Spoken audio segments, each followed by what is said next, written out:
So I've been hearing that you, yes, you, the ambitious one, has been feeling stuck, overwhelmed, and unsure of what's next. But on the inside, you know you're meant for more.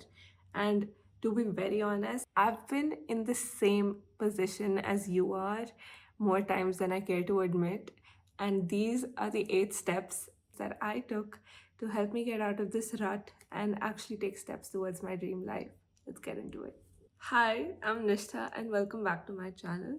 I assure you that these 8 mindset shifts and actions will help you level up and get out of this rut. Take it from someone who's been through it all and is finally in a position to help you through it too.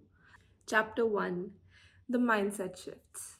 The first mindset shift is failure is a step towards success. It always has been. It's never a matter of how many times you fail. It's that if you stop trying every time you think you failed, that's the only time you actually fail. In life, the more you try, the more you'll know what steps to take towards success, and eventually you will. But if you stop trying before you win or before you achieve success in whatever goal that you set, that's the only time you fail. Every step you take towards success, you may or may not be successful in terms of what you wanted to achieve with that step or with that action, but that does not mean you're a failure.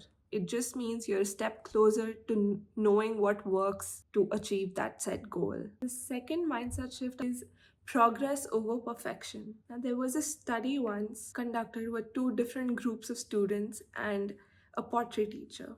So, the pottery teacher had given one set of students the task to make one pot over the next 30 days, just one. And the other group of students were given the task of making one pot every single day for the next 30 days.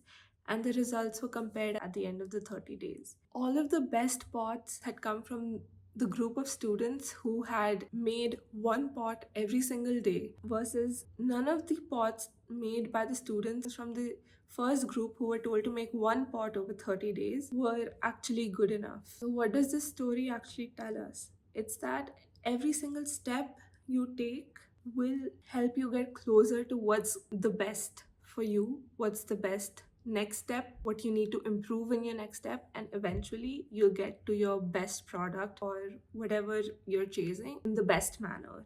In most cases, done is better than perfect, and letting go of perfection isn't settling.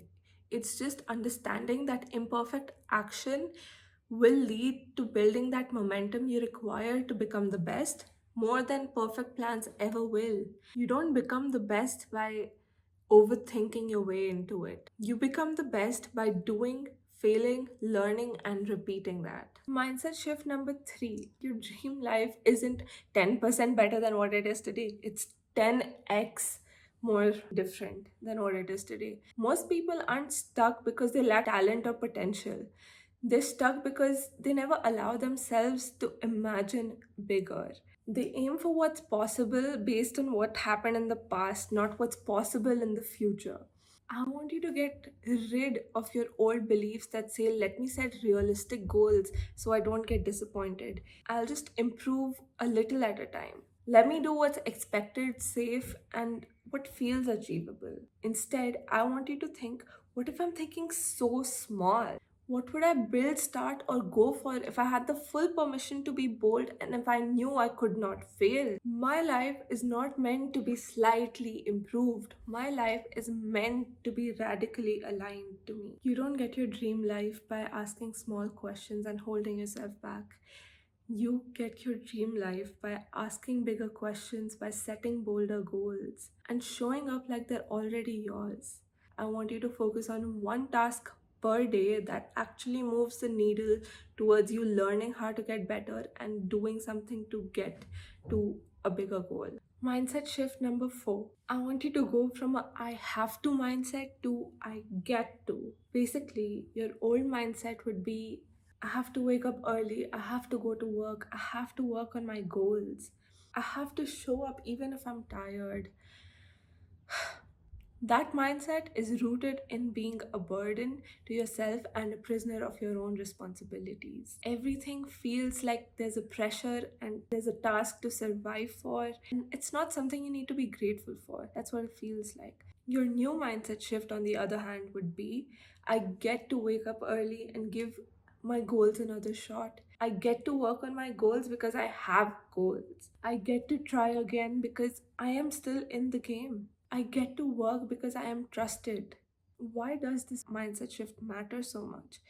Because when you say you have to, you're actually caging yourself to something and putting pressure on yourself. But when you say, I get to do this, you're showing up as the person who's grateful to be doing that action in the first place, which completely shifts the attitude with which you show up. You may not be able to control every situation you're in, but you always control how you show up in it. Your life shifts the moment you realize that everything does not have to be a chore. Everything that you get to do today is actually someone else's unanswered prayer, and you get to have that. So, I want you to be grateful for that today and actually understand that you get to do life this way. Chapter 2: The actions you need to take to level up and get out of a rut. Action 1: Learn how to decline and learn how to say no. You want to go from being overcommitted to everything to being extremely aligned to the direction you want to take your life in. If your energy is divided between everything and you keep thinking, I'll just say yes to this event and squeeze it in to my schedule, or I'll just say yes to meeting this person and I'll make it happen, but you're not giving that kind of commitment to yourself and not showing up for yourself, that's actually the fastest route to burnout. I want you to say yes more to yourself than to others. I want you to make sure that you said yes to yourself multiple times before you say yes to anyone else.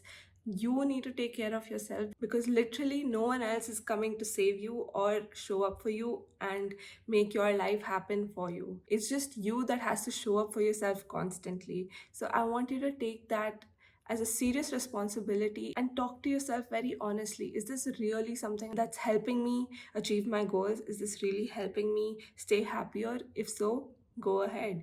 But like, if there's a slightest chance that you're doing this under pressure of feeling guilty and peer pressure, or society's forcing you into it, or you think other people will think something else of you, and you're really thinking about other people before you think about yourself while saying yes to certain things, then I want you to reconsider and actually stand your ground and say no when it needs to be said. While you say no, I want you to remember that you're not being rude or selfish. You're not being too much. You're simply being clear, and that brings clarity. And trust me, the people who are actually meant for you will respect that about you. Here are some things you need to learn how to say no to: the projects that don't light you up, events that drain your energy, people that don't respect you or your boundaries, tasks that aren't urgent or aligned, opportunities that are good for you but not great for you. Trust me on this one. I have declined so many opportunities that were actually really good for me, but I knew I wasn't aligned to that energy and that's not the direction I wanted to take my life in. So I declined them, and it was a really hard no to say, but I did that anyways. And today I feel more aligned than ever, knowing that this is where I am.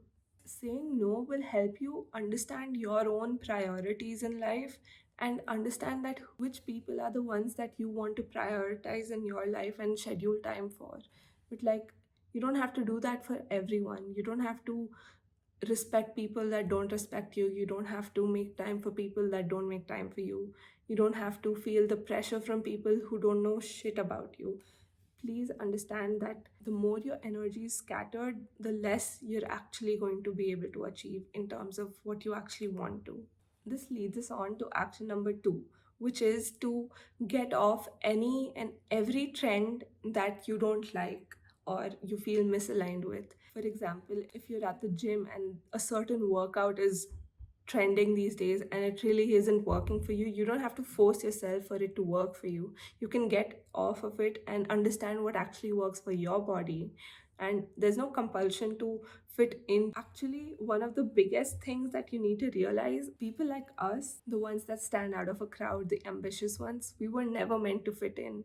So there's no point trying to fit into trends that don't align with you, or actions that don't align with you. I want you to get rid of all of that. If that means getting out of circles of friends and peers that don't align with you, do that. It's going to pay off in multiple other ways by bringing more aligned people into your life. The more space you create by decluttering your life from things that don't align with you, the more space you're creating for aligned things to come into your life. Moving on to action number 3. I want you to create more than you consume. Your life becomes what you regularly feed your mind.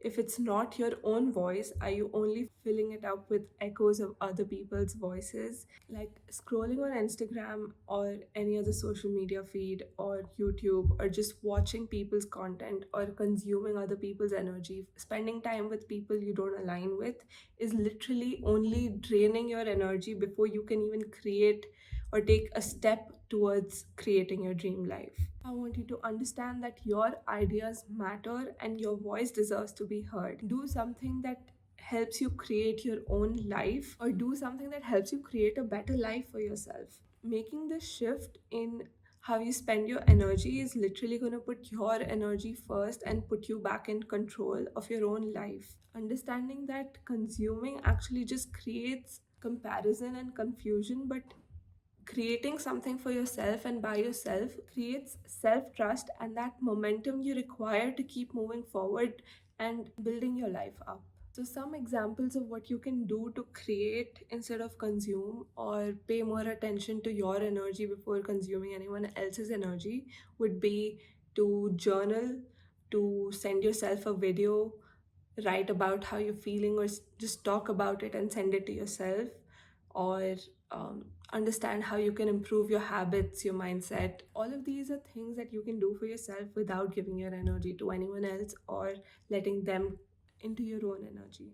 This leads us on to action number 4, which is to plan your time. Like I mentioned in my previous video, it's very important to have monthly or weekly goals that you have scheduled in your calendar, taking away all the decision fatigue that comes with understanding what you have to do next, what's your next step, when do you have to do it, and by when do you have to get it done. All of this can be planned out on one day of the week, and it's more likely that your energy and your time and you stay aligned to which direction you want to take your life in. And I want you to watch this video next to understand how you can claim the next 6 months and start taking actions to build your dream life.